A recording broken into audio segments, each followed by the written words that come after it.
How to hide or unhide Instagram notification on lock screen. So if you wish to hide or unhide any kinds of notifications from Instagram on the lock screen, then this video tutorial is for you.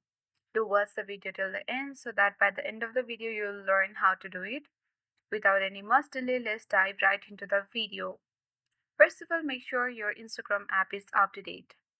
Then open the Instagram app, or else instead you can tap and hold the Instagram app and then select the I button to get access to your app info page of Instagram. And then on the section you need to select the manage notifications option.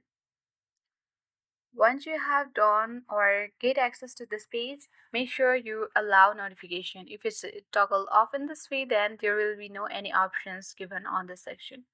So when you allow notification, you will get multiple options here. In this section, you have to locate hide notification details on lock screen.